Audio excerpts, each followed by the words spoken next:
Select between me and your mother. As if struck by a thunderbolt, the words echoed throughout the room. Then there was silence.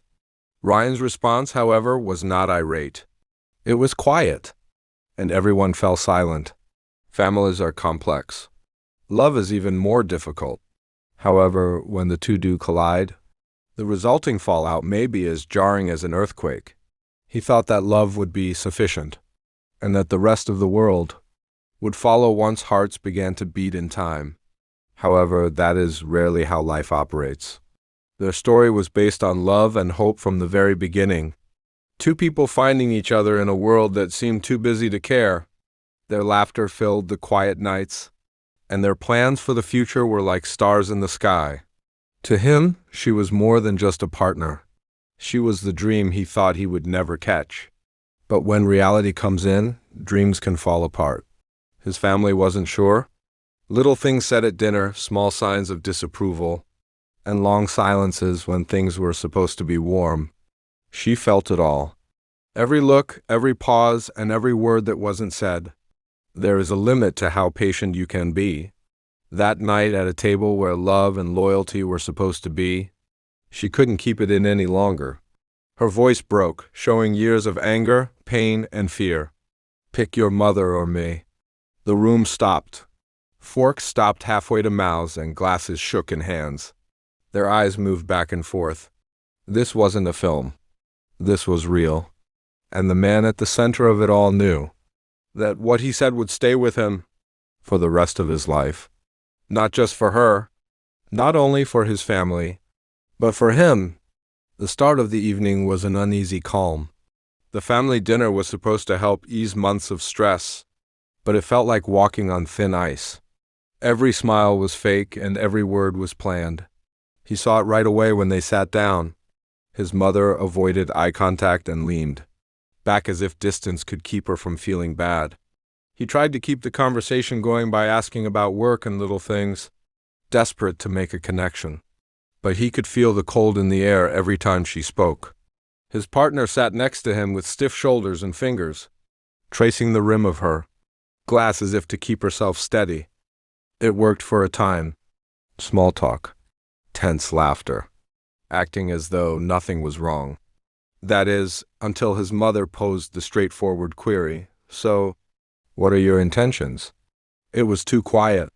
Her eyes flashed with the weight of everything she had been suppressing as she took a sharp breath. "Goals? You still have doubts about me after all this time? Do you still believe I'm inadequate?" Her voice wavered, not out of weakness, but rather like a storm that had finally broken loose. There was silence. No one stepped in as his father glanced down at his plate, and his siblings shifted uneasily. A confrontation was imminent, and then it arrived. She pushed her chair back and stood up, raising her voice. "Select between me and your mother." He felt his chest constrict. The table shook with the pounding of his heart. He swore. Flashes of memory clashed in his mind, mornings when she grinned at him with drowsy eyes, and evenings when she whispered promises into his ear. Memories of home follow. His upbringing was shaped by his mother's love, sacrifices, and unwavering devotion. The walls appeared closer together, and the room appeared smaller. The words caught in his throat as he opened his mouth. Everyone was watching him. Whichever way he went, his response would shatter something. "Please don't break my heart," his mother said in a barely audible whisper. Then there was silence once more. It was deafening, though, this time. He surveyed the faces at the table, his loved ones, those who influenced him and those who criticized him, and the woman at his side, the one who had convinced him that fate could be changed by love. However, fate is not easily influenced. He wanted to yell that it wasn't fair to be caught between history and the future, between love and blood. He wanted them to know that his decision was motivated by survival rather than treachery. Rather, he spoke quietly. "You don't have a choice in this. One must choose between fear and love." The words lingered in the atmosphere. His mother's face flashed with pain as her eyes narrowed. "A fear? Do you believe I'm scared?" He gave a headshake. "Not by me. Of losing myself. of transformation, of her belonging to this family. But perhaps you never wanted to see me happy if you are unable to let your heart open. As it reached for his partner's hand shook. The storm subsided for a while, right up until his brother leaned forward. This family is being torn apart by you. For what purpose? For someone who forces you to make a decision? The space twisted. Charges are circulating. Defenses were put up, and he sensed his own disintegration throughout it all. He recalled happy dinners as a child, when jokes and stories overpowered the sound of silverware clinking, and now it felt like a battleground at this table. At last he got up. Even though his insides burned, his voice remained steady. I'm not going to pick. Love was never love if it necessitates choice. And perhaps my family has forgotten. What love is if they insist that I cut off the one who completes me? There was no relief in the ensuing silence. It was a shock. Silently, his mother shed her tears. As though letting go of years of self-control, his father let out a sharp exhale. What about the woman next to him? As if holding on to the last remaining anchor in the storm, she tightened her grip on his hand. The quiet followed the storm. The food was cold, the air was thick, and the dishes remained unopened.